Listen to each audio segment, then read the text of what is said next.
to Talk Money with Ecstra Foundation's webinar on financial education in our schools. What do teachers really need? I would like to acknowledge that I join this meeting from the beautiful land of the Kombumerri people and pay my respects to all First Peoples and celebrate their enduring connections to country. Feel free to say hi and type the lands you join us from today in the chat. So my name is Dr. Tracy West, and I have been with Ecstra Foundation as a manager of the Talk Money program for around 4 months. Before that, I was a university lecturer and researcher of financial literacy. I'm really pleased to now be focused on supporting the financial literacy needs of young people. The Talk Money program delivers financial literacy workshops to schools, is run by external facilitators, and is extremely easy to book. Our contact details are on the final slide. The purpose of today's webinar is to have a conversation about financial literacy resources. I'm incredibly grateful to the providers of resources who will share their creations with us and the teachers who will impart their knowledge and classroom experiences.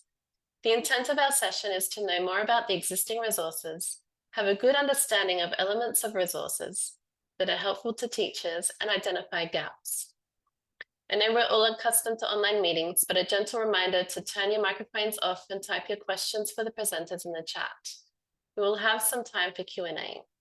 We will email registered participants with a link to the recording, slide deck, and a certificate of participation for your professional development portfolio. If there are unanswered questions, you can follow up directly with me and I'll connect you with our presenters. But first, it's exceptionally useful to have a good understanding of where financial literacy fits in version 9 of the Australian curriculum.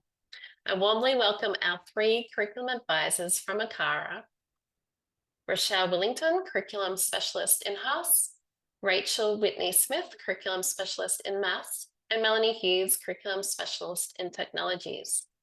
Rochelle, I will hand over to you and I will move the slides along for you. Just let me know. Great. Thank you so much. Thank you for having us here today. Mel, Rachel, and I will all be speaking, so bear with us. And if you want to ask us questions, you can do so at the end of the webinar.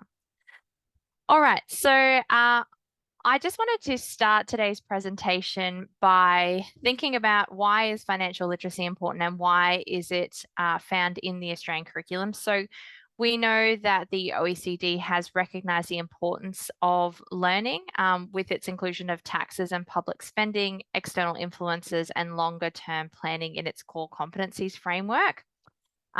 There's so much research out there, which I have put some snips on the slide for you. And, I think it's really important to understand what is happening in worldwide patterns, but also what the research is telling us here in Australia. So when it comes to curriculum, I'm going to be focusing on the economics and business curriculum and where financial literacy sits and what changes have been made for version 9.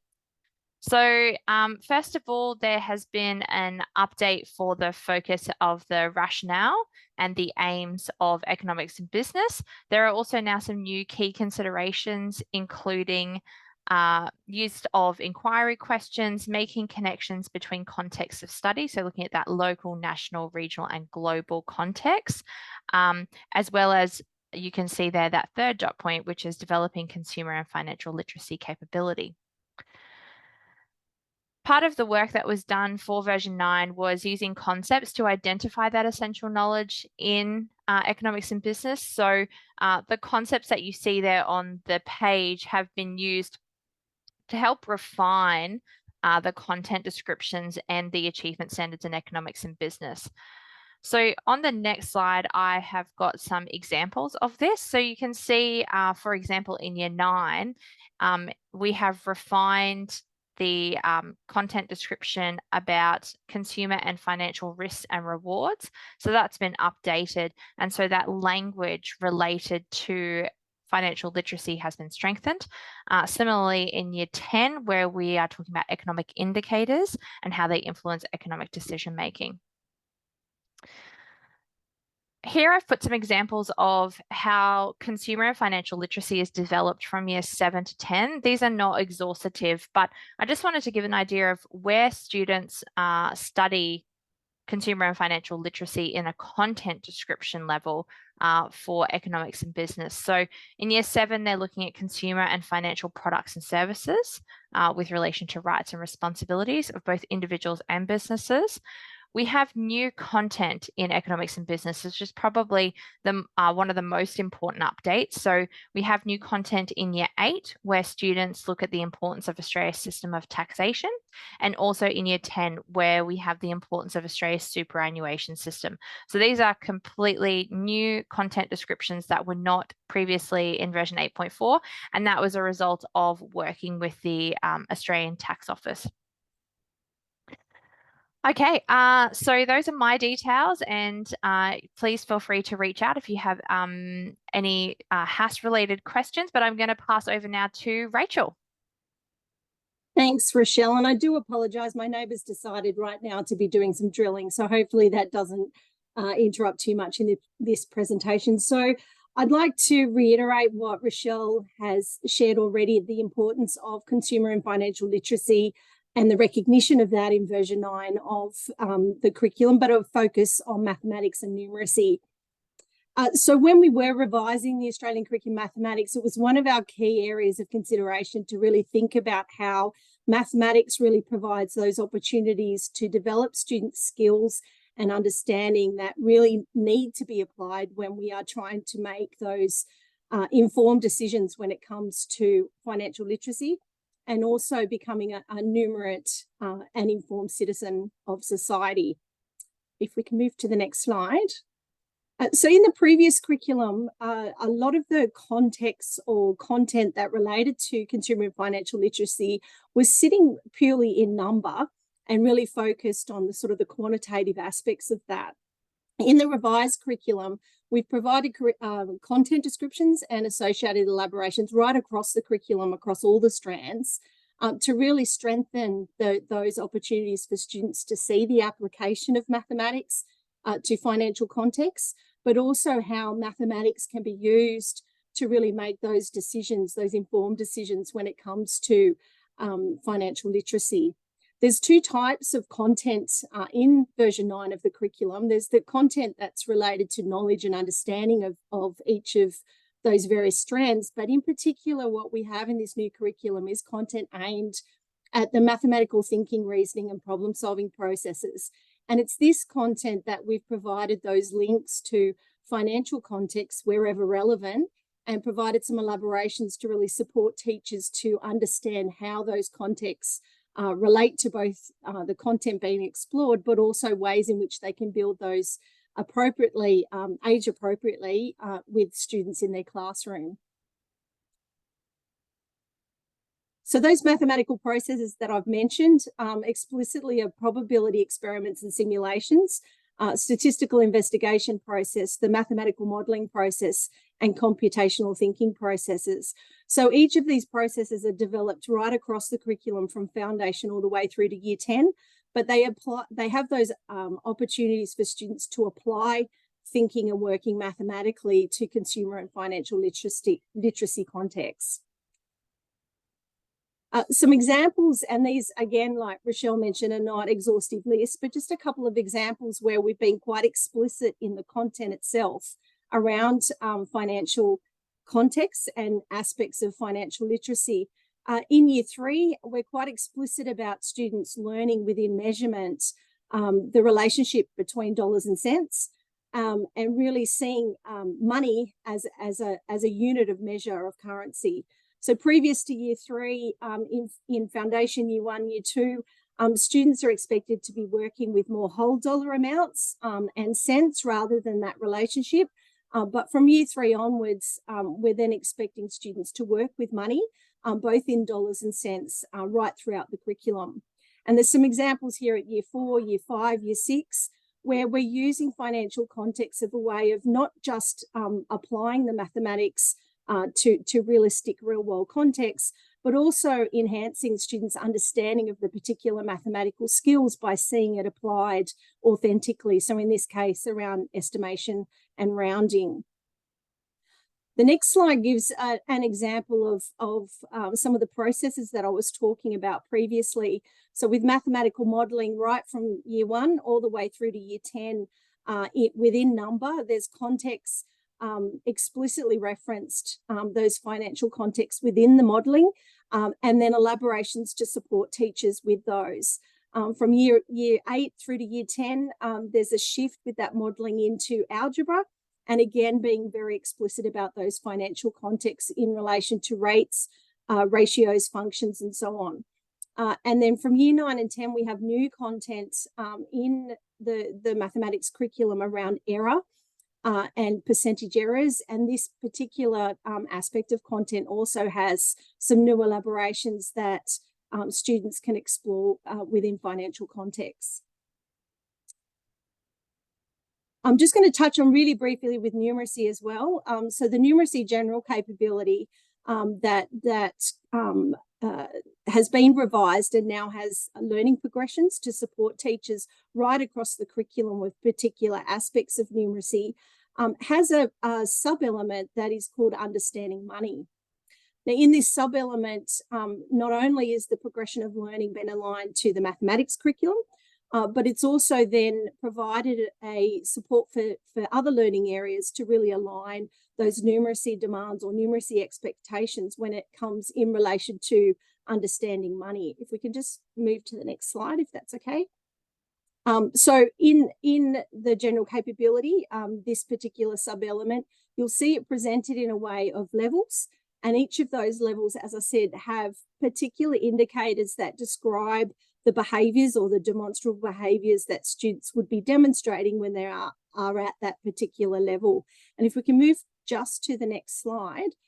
So within that presentation, you'll also see the other learning areas, the icons that you can see on the left-hand side of HASS, languages and maths, for example, at this particular level, which demonstrates that there's content within those particular learning areas that also align to this particular level within the progression of learning. And when you do click on this level, you then get a slide out menu that provides specific examples within those learning areas that you can see where it has that alignment or numeracy expectation that students are understanding money or using money in financial contexts. So essentially, right across mathematics and numeracy, there's loads of opportunities for teachers to see how mathematics really underpins some of the key aspects of financial literacy. And these are my contact details if you'd like to reach out and have some further information in this space. Thanks, and I will hand over to Melanie. Hello, everyone. It's my pleasure to talk about the connections to financial literacy in the digital technologies curriculum, which is one of the 2 subjects in the technologies learning area of the Australian curriculum. On the next slide, there are some details that connect financial literacy in new ways to the content in version 9. They include connections to STEM, so greater opportunities for students to see the ways that the technology, science and mathematics learning areas fit together. A lot of those have to do with enterprise and innovation and the way that we think about the connections to financial literacy through those. Also, the statements that we've included on designing for safety and equity and safety by design principles, which includes divulging personal data or privacy and security data and information. We have included in digital literacies statements on privacy and security as we have new content, which I'll talk to you about in coming slides.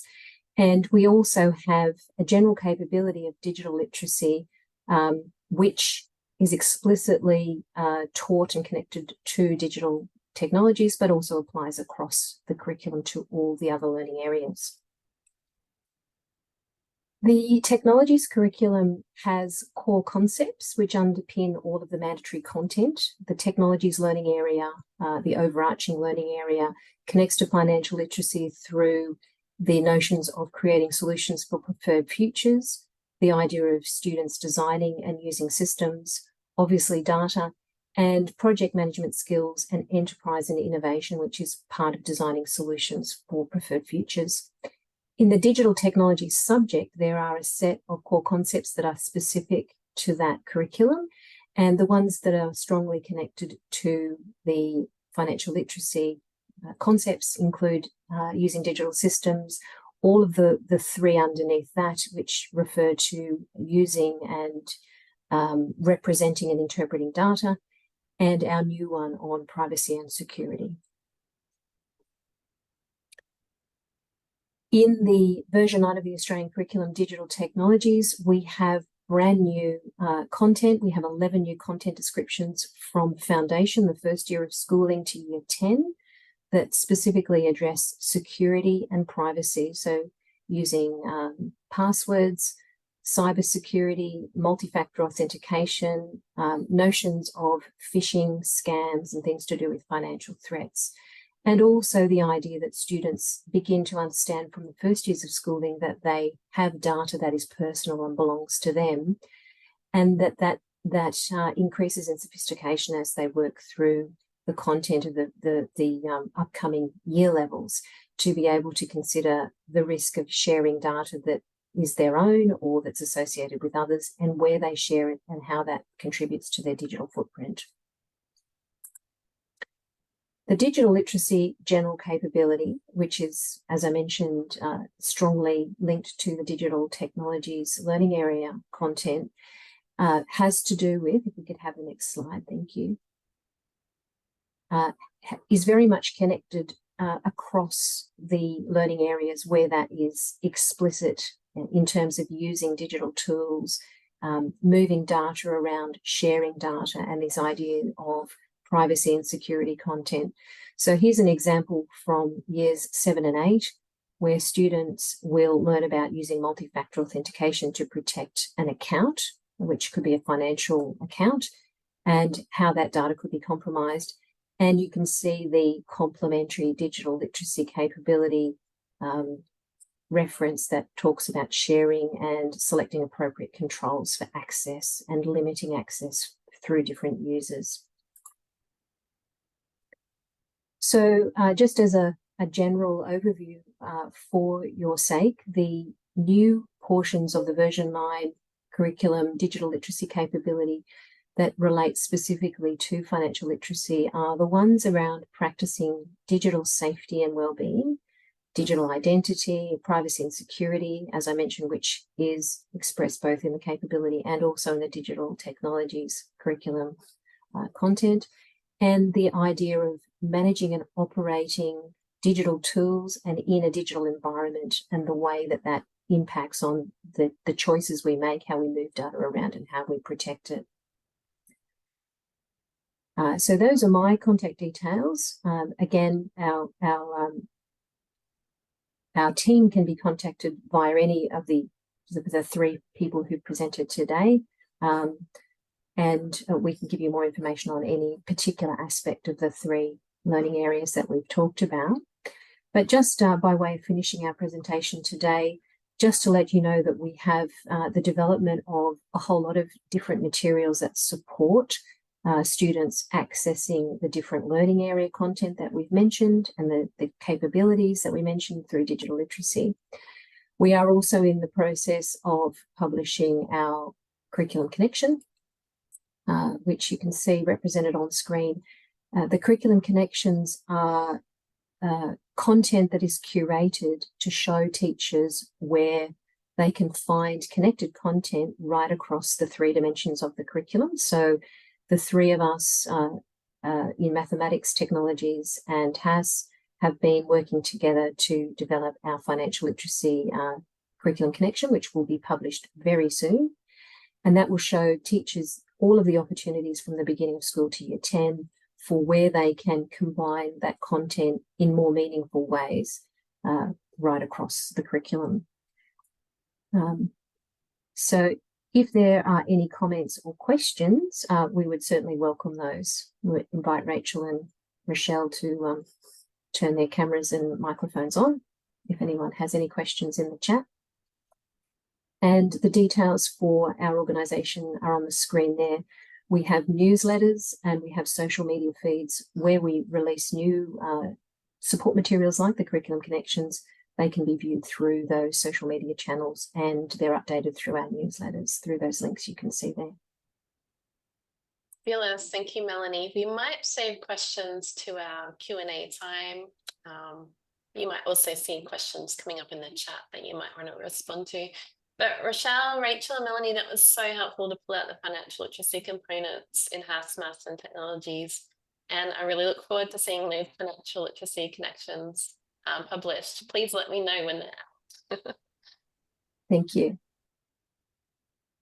Now we will hear from 3 providers of classroom resources. Each provider has their own focus and context for development of these resources.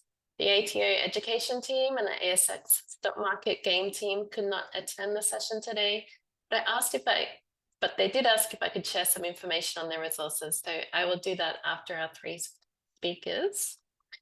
Now I have tasked our presenters with being brief as well, so they will only be able to give you a high-level insight into their materials. I'm sure they will be happy for you to contact them directly with questions you have, and they may be able to answer questions in the next section as well. So first, I welcome Andrew Dadswell from the ASIC Money Smart team, and then we will hear from Alex Simmons from RBA Education and Lynette Rose from the Office of Fair Trading, who run a great competition. So thank you, Andrew. Over to you. Okay, thank you very much, Tracy, and thanks to Ecstra for inviting me along. Always really happy to talk about Money Smart. I will be brief. So for those who don't know, Money Smart is run by the Australian Securities and Investments Commission, and it's a primary channel for helping Australians make informed decisions about money. As we all know, that starts at a very young age. I was just reflecting before that when I started ASIC 17 years ago, one of the first things I did was work on a business studies resource. And it's amazing to see how this space has evolved over that time. I just want to tell you about our lesson plans on the Money Smart website. So in February this year, we launched 8 new lesson plans to replace our existing resources, which had really become out of date. These new lesson plans are designed to be short, sharp, easy to implement at all levels of the teacher experience. They're focused one-off lessons and can be used as part of an extended teaching program. And really, they're based on authentic real-life scenarios, really trying to leverage off the experiences that kids have with money out there in the real world. They're also aligned to the curriculum, and they were developed by teachers as well. So we always make sure that our teaching resources are informed by what teachers are telling us. Since we went live in February, we've had 67,000 page views of those lesson plans. And the most popular one is the one titled Let's Party, which is aimed at middle primary kids, where students learn about needs and wants in the context of budgeting for a birthday party. The second most popular one is Understanding Australian Coins, which is for lower primary and is pretty much focused on the understanding of money and how to use it and its value. We're always looking for ways to get these lessons plans out in teachers' hands. So I would really ask anyone out there who has used them or knows about them to encourage others to use them as well. Of course, we know that a lot of teachers and students use Money Smart not just for the lesson plans, but for the other tools and resources on the website. So as an example, we have a GST calculator on Money Smart, and it's used a lot by small businesses, but it's also used by approximately 10% of the users of that are students. We know that because we ran a survey about a year ago. And that gets used by about 1 million people each year. So a lot of students, and they could be sort of older students, not necessarily in school, are using that calculator. We also know a lot of students use our compound interest calculator and some of the other tools as well. And we've seen case studies where teachers have used those tools to develop their own lesson plans to teach financial literacy in the classroom. So we love to see that. If you know of any scenarios like that, please tell us, because we do like to hear those case studies. We heard one recently about someone who used some of our resources for a year 10 class on buying a car and how that was really engaging. So that's pretty much it in terms of my update on the lesson plans. I will just leave you with 2 other little updates on what's happening with Money Smart more broadly. We are running a campaign starting tomorrow. There's a movie actually coming out tomorrow called Dumb Money, and it's about the GameStop short squeeze that happened in America a couple of years ago. And we've got a warning message that will appear in cinemas before people see that about safe investing. So that's happening for us tomorrow. And also in November, we're running a campaign targeting at Gen Z consumers, so 18 to 24-year-olds. Again, a bit older than people at school, but some similarities there. And so the research that's informed that campaign are that young people, those 18 to 24-year-olds, are really impacted by the cost of living. They really find it hard to allocate time to managing their finances, but actually they really want to allocate time to it. So we have this unusual situation where it's hard, they're impacted the most, but they want to learn. So we're really trying to find engaging ways to engage with them. And we've done some research to inform a campaign where we're going to be using social media to reach them as well. So I just wanted to give you an update on those two things as well, but I'll leave it there. But stay on for any questions at the end. And by all means, my details are there. If you want to know anything about Money Smart, please do let me know. Thank you. Fabulous. Thanks, Andrew. Very busy. And I'd like to welcome you now, Alex, to speak for the RBA education team. Thanks, Tracy, and thanks for the opportunity to participate. If you could flick it to the next slide, that'd be a good place to start. Today we're hearing a lot about financial literacy, and from our perspective at the RBA, we want to expand the discussion to include economic literacy. So it's related to, but is different from financial literacy. So economic literacy is the less developed field. The bank published a bulletin article last December exploring what is meant by the term economic literacy and why it's important. If we're sort of thinking about it at quite a high level, we can think of financial literacy as the capability of someone to understand their own situation, especially in terms of their personal finances. Economic literacy goes a bit further and a bit wider. It's looking at the ability of someone to understand their own situation, the broader economic context of that, and the situation of others. And we think that this is very important because someone who is economically literate can make more informed choices, better understand the world around them, and contribute to the quality of public discourse. But let's illustrate this with an example. On the next slide, we're going to have a look at the concept of interest rates. So if we take this through a lens of being financially literate, that we would say that a person can understand what an interest rate is and what it means for their personal finances. So that's one level. If we expand this to think about what it would mean to be economically literate, that the person would understand why the interest rate has been changed and how this change will affect the broader economy. So we can see that financial literacy and economic literacy are linked, but that economic literacy is a broader concept. And we note that aspects of economic literacy are required by syllabi in all states and territories. So it's actually very related to the work that's done in classrooms. Next slide, please.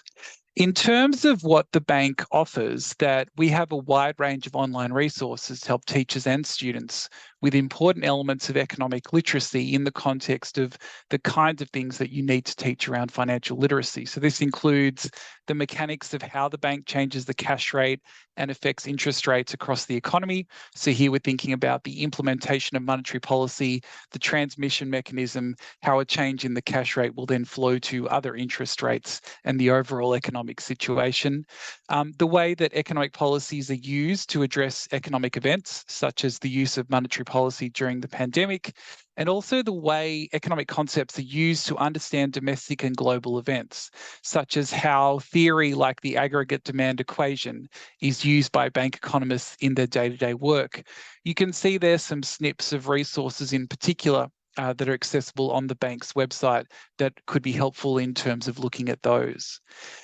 We provide these resources with the objective of supporting and encouraging a diverse body of students to study and pursue economics, with an ultimate view to supporting economic literacy in Australia. And I think if you're taking one thing away from my presentation, it's very much that economic literacy is part of financial literacy, and that the RBA can very much help in terms of addressing and even extending those concepts in your teaching in classrooms. So the next slide just covers contact details. Would be very happy to chat more in terms of looking at specific resources or ways that the bank can help in your teaching practices. And thanks so much for the opportunity to present today. Brilliant, Alex. And I do love an aggregate demand equation. Lynette, can I welcome you to share your experiences with the Office of Fair Trading? Fabulous, thank you. So the Queensland Office of Fair Trading obviously deals with a lot of things like Australian consumer law, some state-based legislation, and handles a lot of complaints in the marketplace. So we try to reach as many consumers as possible, and what we do is we have a program called Buy Smart, which is our key youth engagement program. Buy Smart strengthens young people's consumer and financial literacy by providing teachers with tools to include financial and consumer learning in the classroom in a fun, creative and age-appropriate way. So it was great listening to some of the chat about the curriculum earlier, because they're the things that we link in with. And these tools are available to schools free of charge from our website. And they include things like some e-learning videos, primary and secondary teacher kits, curriculum mapping, student activities, and some worksheets.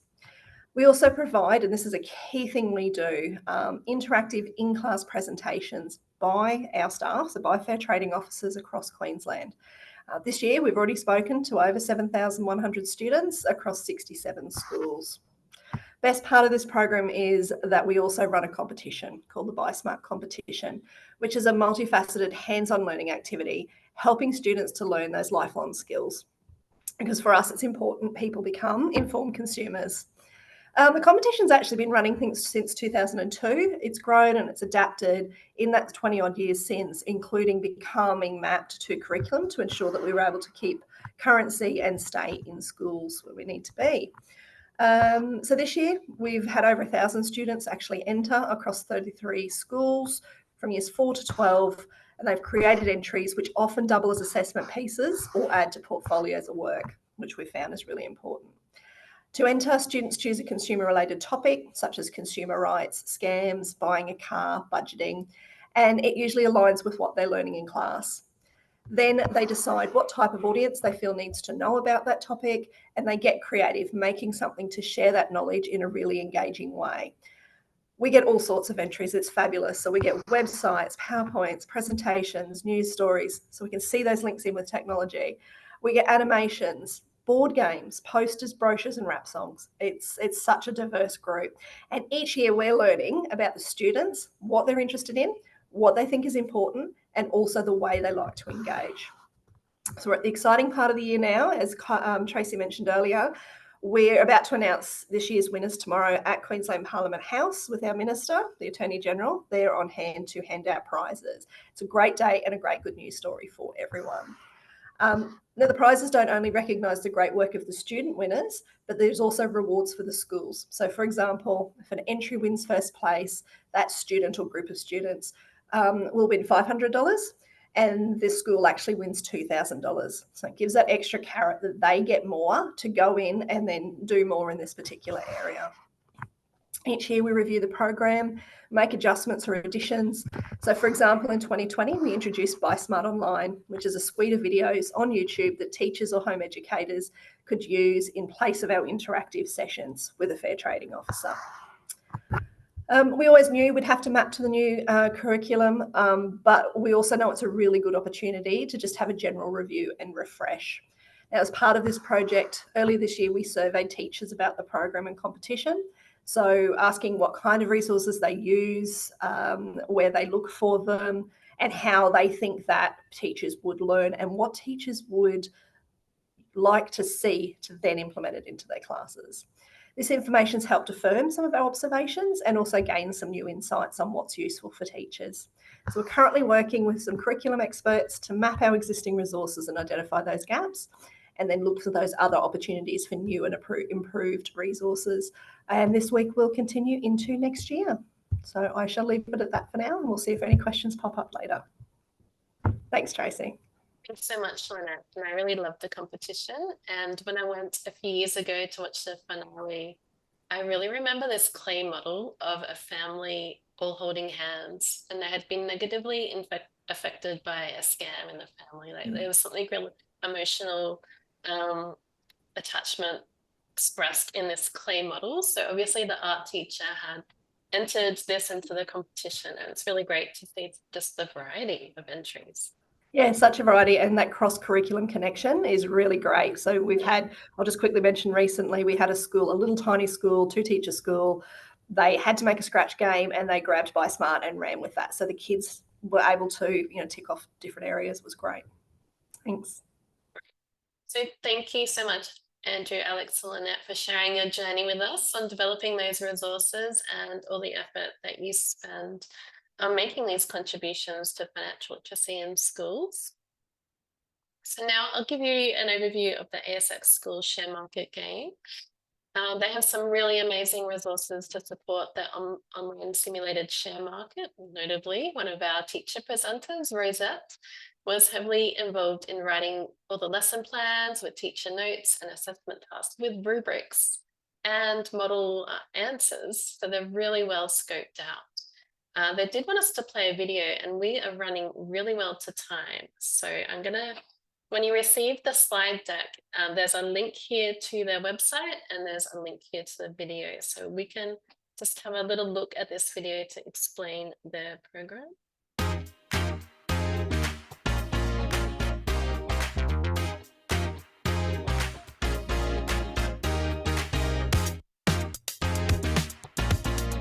Welcome to the ASX Schools Share Market game, where the exciting world of the share market comes to life right in your classroom. In this online game, students have the opportunity to develop their knowledge of the share market, research companies, and discover the importance of wise investment decisions. They'll gain valuable insight into economic and world events, igniting their curiosity and setting them on a path towards understanding the world of investing. The ASX Schools Share Market game runs twice a year and is absolutely free for teachers to enter. With over 1,500 participating schools, 2,000 teachers, and 60,000 student syndicates, your students will join a vibrant community of young investors, learning and competing together. Here's how it works.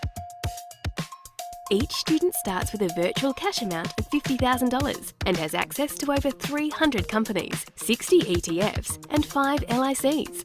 Over the course of 10 weeks, they'll make strategic trading decisions based on real-time market conditions.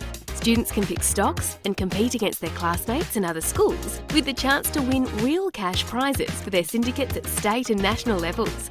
And we provide a range of helpful resources to get you started. Our curriculum-aligned learning materials cover various subject areas Australia-wide, with easy-to-modify content. You'll find a glossary and assessment tasks, along with embedded links to general capabilities and cross-curriculum areas. Overall, by participating in the ASX Schools Share Market game, your students will develop valuable life, finance, maths, business and economic skills. They can participate individually or form a group with their classmates, fostering collaboration and friendly competition. And for you, teachers, we've made it easy to manage the game. You can bulk upload your student list, keep track of their activity, send messages, and even participate alongside your students. We also provide ready-made lesson plans to support your teaching objectives. So, can your school create the winning portfolio? Take the first step and find out more on our website. The ASX Schools Share Market game brings the thrill of trading and the world of investing directly to your classroom.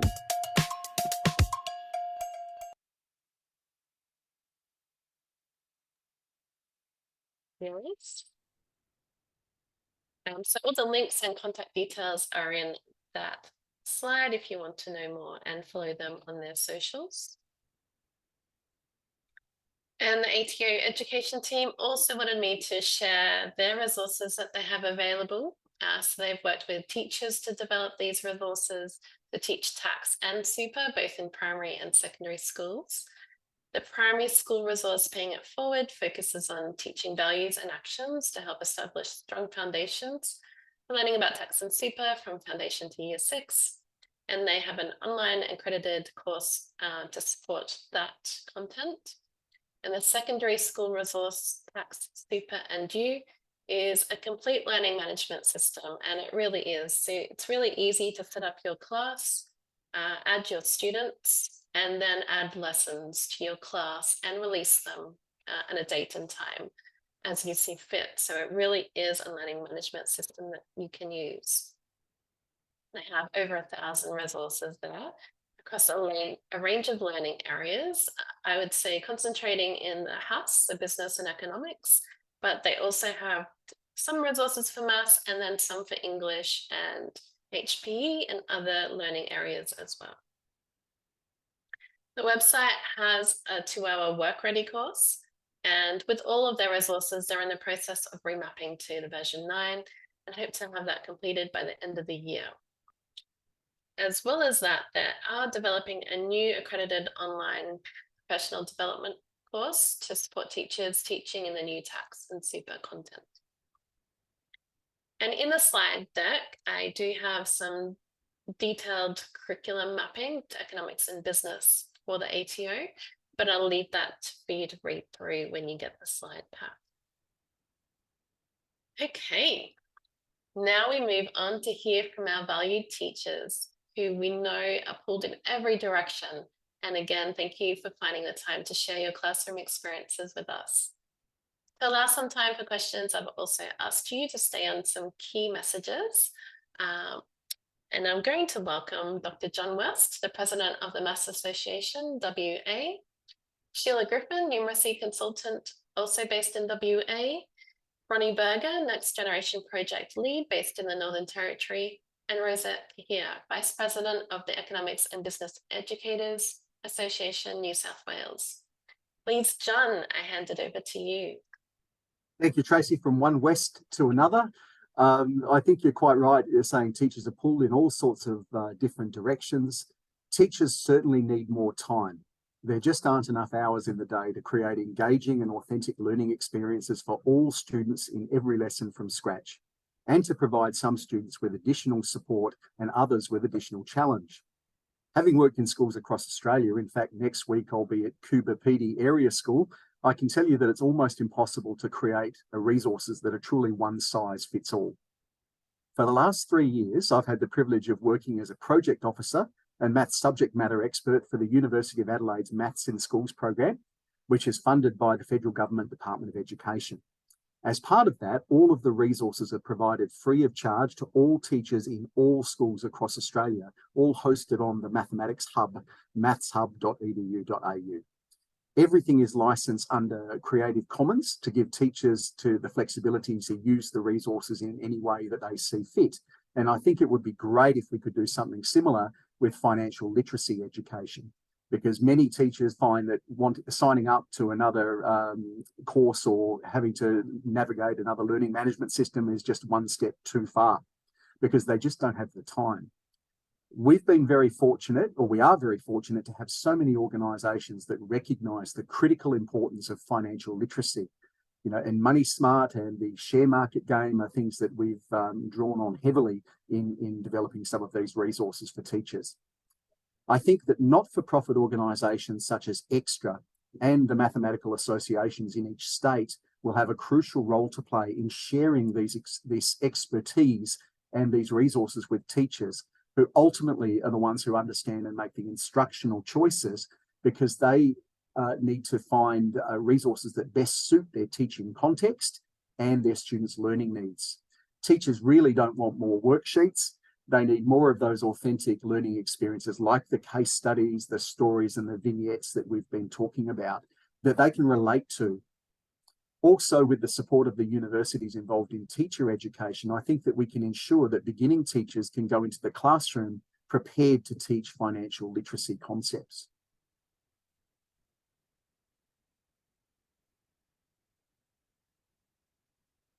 Great. Thank you, John. I think we will have some more questions for you, and everybody, I encourage you to put some questions, start putting some questions in the chat now, so we can get some responses to any burning questions that you have. So Sheila, I'd like to welcome you now, and please tell us your experience with finding financial context in maths. Thank you. Hello, everyone. Thanks for allowing me to take part in this. So first of all, my role over the last 5 years actually has been as a numeracy consultant for the Association of Independent Schools. So I go out and support schools in different professional learning and whatever the schools want. But prior to that, in my classroom, we were very heavily involved in Money Smart and financial literacy. So I'm going to come from very much a primary school point of view and the sort of the early years. And as you can see on my slide there, I have a photograph of an ATM. So in terms of the early years, we know now that money, interaction with money and coins rarely happens in society. So students are not seeing that. So it's really important in our early years to continue as we do our play-based learning, we do our oral language, but getting students to actually be modelled and showing roles that still exist in society. And the language of mathematics. And the reason I've put the ATM up was because I had a split year 1-2 class that year, and they really didn't understand what an ATM was about. They didn't understand the terminology, what ATM stood for. They thought you could go up to an ATM and take as much money as you wanted out whenever you wanted. So there was a lot of discussions, oral discussions about financial literacy, and that actually, the person who owns that bank account, be it your parent, has to have earned that money. That money has to be in the bank for them to take out. So I actually made cards for them, that they actually had their own debit cards. They understood what a PIN number was. So we did lots of role play, and you can't see from that photograph, but inside the back of that is where the students would listen to the transaction, the role play, and then they had paper money that could actually come out of the machine. So basically keeping it, like John said, and like some of the ACARA staff said, is keeping it authentic for students is really, really important, and that language of money is really important. So the question, what do teachers need more of? They certainly need the resource. There's plenty of resources out there, but I liked what Andrew said from ASIC, is those resources that ASIC used to have were very valuable, but they were outdated. And it's lovely to hear that they've been updated and more recently. And I have had a look at those lesson plans. And you're right, Andrew, the units of work that were really popular at that time were the Power of Advertising, the Advertising Detectives, the Party, which are now, I think you've called Let's Party. All those are really authentic experiences. So I think keeping those resources up to date is so important for teachers, because society is changing all the time. And the other thing I would say is I've recently been involved in the last 2 years. I've actually written a lot of material with a couple of authors here in Western Australia, where we actually looked at about 100 picture books, student picture books. And the books are called Teaching Mathematics Through Storybooks. And I would really like to see some more picture books and storybooks that lend themselves as either a storybook for teachers that can then launch into some financial literacy, or they could be linked to some financial literacy resources that are on the Money Smart website. I certainly know at the time when I was running Money Smart, we had a book called Ava Makes a Difference. And this was all about a student who lost her house in a fire. So the students in the story did some fundraising. So again, a real life authentic experience for students doing fundraising. And I've come across a resource in the last sort of 6 months or so from the ATO, a book called The Boy Named Tax. So I think, I think there's a gap in the market there, that we could actually have some more picture books that have that opportunity to, to sort of showcase consumer and financial literacy across the country. Thank you. Brilliant. Thank you, Sheila. Thank you. Now welcome Bronnie. So Bronnie works with cohorts that need unique and customized approaches to learning about money. And it looks like Bronnie is going to be joining us over the phone. So are you there, Bronnie? Yeah, can you hear me? Yes, we can hear you fine. Hello. Oh, great. Hi, everyone. Sorry, I've tried to get onto Zoom many times, but I'm out in Maningrida in Arnhem Land, and yeah, it's just not going to work for me today, so I am on the phone. I'm not sure if you can see my slides. Yes, we can see your slides, Bronnie. You want me to go to the snapshot? Great. Yeah. I'll just let you know when I probably need to change one, but just a bit of background on me. My background is definitely not in financial literacy. I have been an educator for the last probably 15 odd years in the top end and also in Far North Queensland, working mainly in senior school and now with adults who are Aboriginal educators in schools. Financial literacy for me, I think I definitely went through a schooling system that did not prepare me for life after leaving school, and I definitely got myself into a lot of trouble with finances. I'm probably still digging myself out of that hole at my age, but I think working with First Nations and then seeing the disadvantage has just made it an extra project in my life to try and do my little bit to try and bridge this chasm that we're starting to see as technology speeds up and life speeds up. So at the moment, even today, whenever I go out teaching, I am definitely getting a lot of questions. I tend to always end up in financial literacy, which is how I've kind of ended up being here today. So yeah, if I could just get you to flick that slide over, I'm just going to quickly give you a bit of background to Northern Territory, because we are a little bit forgotten sometimes, and we're kind of in an interesting space in where we are. So I'm just, if you've got that slide up, I've got a graph there. Yes, Just a go bit of a ahead, Bronnie. snapshot to give, thank you. Just a bit of a snapshot to give an idea of some work that I've been doing with the team over the last year or so. We've been collecting some maths and English data based on the Australian core skills with our Aboriginal educators working in schools. We wanted to start collecting this because of the training that was going on and the accessibility to training. And the maths one is really where I'm starting. I guess if you can look at that graph, you'll see that most people are actually sitting at that level 1 area for numeracy and maths. So they're really at the beginning of their journey in understanding numbers and operations, and they definitely don't have automaticity as adults. The literacy also, majority sitting around level 1 in our schools. So I guess this is just giving a bit of background of then how does financial literacy and what does financial literacy look like if your adults also don't have that number knowledge and understanding of number and what that means for them as an adult living, working, and also understanding their pay, understanding how banks work, understanding the ATMs, all of that.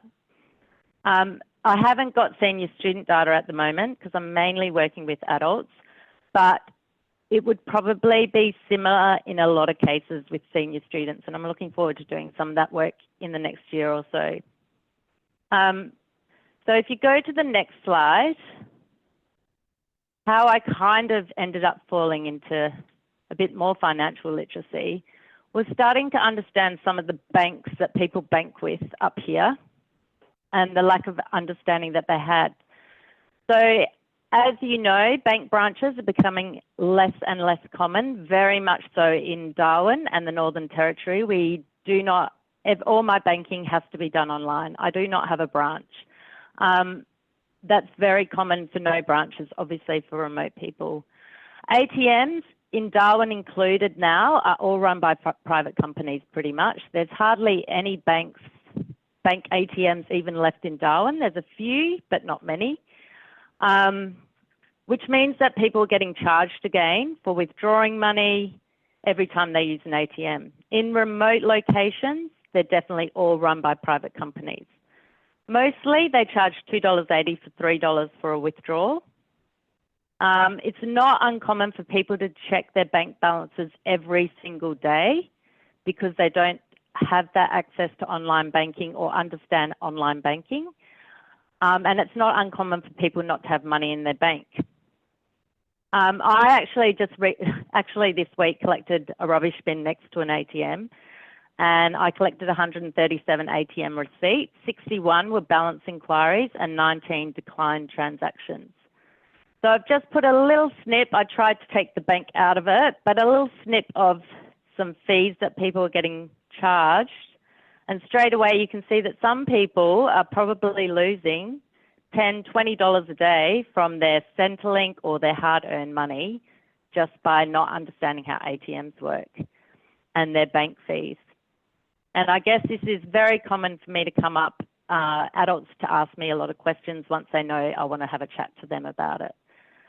So that's a little bit of my background. I am working with adults at the moment quite a lot, but I also work with senior students as well. And so financial literacy is something that I definitely want to see happening a lot more in schools. And yeah, if you can flick to the next slide, I guess I agree with all the other teachers. Teachers are they're time poor, they don't have time to make resources. But when you're working out in a remote school in Northern Territory, it gets even more complicated because if you can find resources on the internet, they need to be contextualised for where you're working, particularly if students are at the start, even if they're in senior school, but they don't have an understanding of number or how number works. There's been too many gaps in their schooling. You really need to contextualise everything to make sure that it's at their age level, but that they can do it and it's seeing them progress.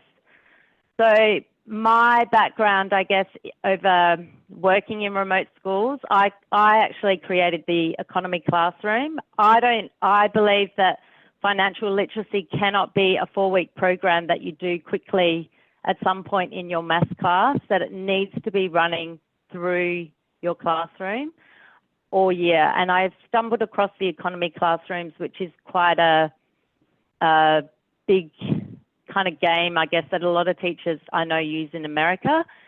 And I tried to contextualize it for my classroom. I guess the thing that I would love to see is I've been praying for someone to develop an app that actually replicates online banking, where teachers can actually use it to monitor what students are doing, the decisions they're making, and let students make mistakes in a safe place, which is the classroom, in a kind of replicated economy classroom where they might lose some money, but it's not the end of the world, or they might actually make some money because they actually made a decision to put some in a different bank account and save. But it's kind of using that idea of it's an ongoing thing that students are participating in every week or every day that they come to school in some shape or form. At the moment, I guess I see that students in senior school in Northern Territory, they're only required to do 1 maths unit before they finish school. It's an essential maths unit. It goes for half a semester or 1 semester. And at the moment, if students in remote do that 1 unit, that's it for maths. However, they're coming out without that financial literacy and we're letting them go off into the world. And yeah, I feel sad that we're not actually doing more. And so I would love to see financial literacy taught a lot more and letting students progress at whatever level they start at. For First Nations students, it's not going to be in the share market. It's not even probably going to be in the interest and really understanding how that works, but it's going to be at least setting them up to at least know how they can choose a bank, understand ATM fees, understand some good choices to help them get set up in their first work. So that's a little bit of how I ended up being here. Thanks for listening. And yeah, I'm sorry I couldn't be there to see everyone. It's okay, Bronnie, we understand. And thank you so much for sharing your experiences. And it's good food for thought for us to think about contextualizing resources, pitching at the right level. I think it's really challenging and we need people with your experience to help us review these resources, I think, if we're developing them. But anyway, thank you so much. I really appreciate your time. Thank you. So Rosette, you're very actively involved in resource development. Can you tell us more about your experiences? Okay, thank you for having me on today. I definitely feel very strongly about financial literacy, having come from a very disadvantaged background and really using the skills that I learnt at school to really change my life circumstances and future generations, both personally and within the classroom setting. So I'm the head of teaching and learning at my school, so a school in Southwest Sydney. I also am the educational consultant to the ASX, so I developed their learning materials that came out earlier this year. So you may or may not have had a look at them. They are very intensive on skills, and they allow for educators to vary what's within those learning resources. I'm also Vice President of Economics and Business Educators New South Wales. So we do a lot of advocacy in terms of financial literacy across the state, and I hold the similar role on a national level. Next slide, please, Dr. West. So one thing that I really want to bring to the forefront is that financial literacy is more than just how to manage money. So most people, and I'll just get you to press again, most educators categorize it as budgeting, saving, or investing, but it's actually far more than that. So if you press forward,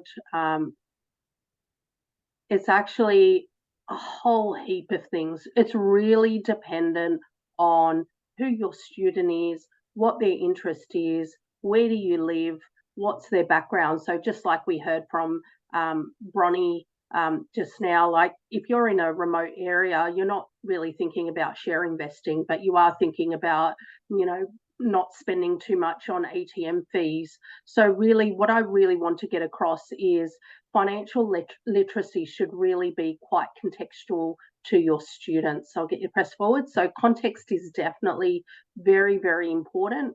And just like standard one of the teaching standards, educators know who their students are. And you really, when you're developing something, you really need to think about who it is that you're teaching. Don't think about just the curriculum, think beyond that. So I'll get Dr. West. So if you're developing learning, there's two things that you need to consider. You need to think about the content that you need to teach, obviously the curriculum, but you've got quite a bit of flexibility in terms of how you teach it, so your pedagogy. So really think about your students, what it is that you need to get across to them, and then how you're going to deliver that. And quite often, a lot of educators are still thinking in terms of textbooks, or being really strict with how they teach things, and there is a place for explicit teaching. However, I really like for financial literacy to be as authentic and realistic as possible. So wherever possible, maybe developing a project that is relevant to your students, and letting them explore their interests or areas of deficiency themselves, very well scaffolded, but that might be beneficial. Get you to go forward, please. So two ways you can do this. You can do this within curriculum. So these are some of the subjects that you might relate financial literacy to, but also maybe having a financial literacy program that goes beyond the classroom. It could be a program from K to 12 if you're a K to 12 school, or maybe from K to 6 or from 7 to 12. It's really up to you, but having something that that sits beyond the classroom, but also within the classroom, and be open to having it in lots of different subject areas. I know as an educator in the area of business and economics, automatically people assume that, oh, that's where it sits, but you can actually sit it in a lot of different spaces in lots of different ways. So it's really about getting educators to think how they can actually implement it within their own teaching and learning practices. Next one, please. So we're given a whole heap of general capabilities through the curriculum, and what an educator should be thinking is, how can I develop skill in this area? So it's not just about content, it's really about getting them to think creatively and critically, or maybe getting them to understand the ethics behind it. So be really open, understand your general capabilities really well in relation to your subject areas and in relation to financial literacy. Whenever you're developing learning, really it should be done collaboratively in a quite open way, so that you're better meeting the needs of students. You might even have students involved in the learning development process. Next one, please. In terms of how, so the pedagogy, make sure the pedagogy is relevant. So there's a whole heap of games out there that really simulate how financial literacy happens. And, as educators, you should be exploring as much as possible what fits in with your students. You might create your own projects. So I had students at my school, for example, a couple of years ago, go through the home buying process from beginning to end. They also had to organised superannuation for themselves. So it was simulating their life 10 years into the future. They had to understand how to read a payslip, how to apply for a loan, all sorts of different things, and that was very relevant to them. And just think about what skills can you put in there. You know, are there calculations that you could get them to do? Are there opportunities for them to present ideas in different ways that are reflective of what you should be doing in the workplace? But above all, or not above all, but alongside, try and make it fun. You want students really engaged in financial literacy. So maybe do away with the textbook a little bit and really think about how can I make this relevant, skill dense, but still a lot of fun. And the final one, if you'd like to learn more, you're welcome to connect with me. I do a lot of work in this space. Like it was mentioned before by Dr. West, I did the learning materials for the ASX, and I love what the ASX does in terms of financial literacy. It's really life-changing for a lot of students to be able to know how to invest. Thank you very much. Fabulous. Thank you, Rosette. And thank you so much, everybody. Now we do have some time for Q&A. So do type your question in the Q&A chat box, not just the chat box, it's to your right, the chat box. I see some questions have been answered and I have some prepared. So everyone, please turn on your cameras now, all presenters, that would be great. And I'd like to thank Karen for sharing that link for Bronny, which is for an online banking app called Squirrel Bank, which looks like it's published by the eSafety Commissioner. So I will get that link to Bronny. All right, everybody. So while we're waiting for some questions to come in that you haven't answered yet, I have one or a few. Is there any economic or financial data that teachers wish was easier to find and extract to use in lessons? Is this an easy thing for you to do, to find the information or the data that you're looking for, especially in maths lessons, but not limited to maths lessons? Anyone want to tackle that? Sheila? I need a few more thinking, a bit more thinking time on that one. Yeah, look, I can have a go at that one. Go for it, John.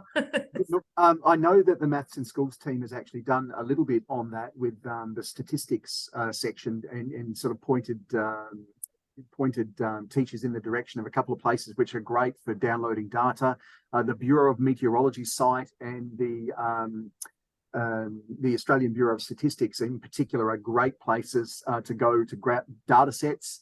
There also was the Statistics in Schools, I think, project some years ago. I think we may have discontinued the funding for the one in Australia, but I do believe that the one in New Zealand is still accessible. So there are still quite a number of places that people can go to access, varying amounts of data. You can download spreadsheets of varying complexity for working with students at different levels and things like that. So it's a very rich way of teaching students to be a little bit more aware of data science. Can I jump in there as well? You can actually also extrapolate data from the ASX website for different businesses, and that you can use that alongside investing as well. And you can actually see data as it changes, which is quite visual for students. Great. Okay, that sounds good. But yeah, do have a think about that, because I'm interested to know if there's a particular topic area that you wanted to do a little activity on. Yeah, it might be easier for some teachers to have pre-prepared data packs or data sheets. Tracy, can I jump in as well? Yes, the existing sort of on a lot of the RBA and other bank sites that have already ways in which people can work out loans and things like that. you can actually use that as a simulation to generate data in the first place. So there is that option, rather than looking for an existing data set, that students can actually generate the data themselves by using those various tools that I know have been mentioned today, but also that a lot of your banking sites and things like that would have those tools for people. So I just suggest that generating data sometimes is a better way, where you're not having to perhaps deal with some of the complexities around data security and things like that when it comes to financial matters. Great. And Paula in the chat has a couple of good suggestions too. Census data, of course, and Gapminder, another place to get data sets. All right. Well, I have more questions.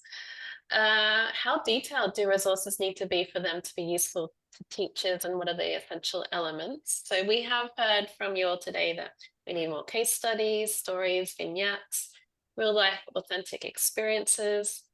Picture books would be great, needs to be contextualized and at the right level. So what are the essential elements that teachers need? Does anyone have any thoughts on that? I'm happy to share some things from my perspective. I was a classroom teacher for many years up to October last year, and now working in this role with the RBA. Something that we've been really focused on with creating resources is to try and make it all-encompassing and all-inclusive in a sense as well, so that teachers are not having to go to different locations to try and find the different elements of it, with the sort of the PowerPoints and the resource and the activities and the information and all those kind of things. I think what can make it tricky as well is in terms of providing resources that really hit the mark across syllabi as well, because that some of those requirements, even though with the Australian curriculum, can vary between states, and that's something we sort of find a challenge too. But I think that providing something that is all inclusive and very relevant to the stuff that they're required to teach has been, I think, a really strong way to do it. Great. Tracy, I'm also it's something I'd like to add as well, is that as we shared at the very beginning of the presentation, there are so many opportunities within the curriculum that I hope in what we do going forward around providing teachers with some work samples that demonstrate how this isn't an add-on, that it's actually ways in which you can assess students within learning areas and across learning areas against the achievement standards through these projects and through these particular classroom exercises. So I'm hoping that as we work more with schools across the country, we'll be able to develop a whole bunch of those really rich work samples that are annotated for teachers, so they can see how that doesn't become an add-on, that is actually through the teaching of the curriculum, we can be developing students' consumer and financial literacy and economic literacy. So that's, yeah, just hopefully something coming forward that we will be able to provide, as well as some school stories and illustrations of practice to really support teachers in seeing what that might look like in practice. So just a couple of ideas. And can I just quickly add to that as well, just about the curriculum connection? So, you know, what Alex said about teachers not having the time to sort of search everywhere, the financial literacy curriculum connection that will be updated, that's coming, and that we will look across learning areas and we will identify where those opportunities are. We actually do link as well to external providers like the RBA and to Talk Money, and so that's an opportunity for us to connect with all of you to help teachers find your resources as well. So I just wanted to highlight that, and that's a really important piece for our whole team, because we know how time poor teachers are, and so we want to connect those opportunities in the curriculum with some great resources out there that already exist. And this might be out. Sorry, someone. Oh, sorry. This is Bronnie here. I was just going to jump in as well. I guess for me, working in remote schools with First Nations, generally all resources have to be changed. I think we always have to contextualise things when you're working with EALD students, students that have a lower literacy level at senior school, or because you can't, a lot of resources are too mainstream and not relevant, then they're too high, but you also can't give, you know, primary school work. So it's just a constant juggle of trying to contextualize, find things. There's lots of resources out there, but they're just often not appropriate for your where you're living and who you're teaching. So I guess, and thank you for the Squirrel Bank. I can't recall if I've come across that, and I am looking forward to seeing it. There are lots of apps out there for banking and things like that to kind of teach students. But I guess even when I'm talking about an app, it's got to be, my vision of an app is actually making sure that it works for First Nations, and that it actually, you know, they're starting to make choices with banks. It's not just one online banking. They're actually coming across a lot of different banks, and they're making a choice about who they're going to bank with, because it's even that simple question of how do you make that decision, or do you just go with the bank that you've been told to go with that is in the Northern Territory. So I think,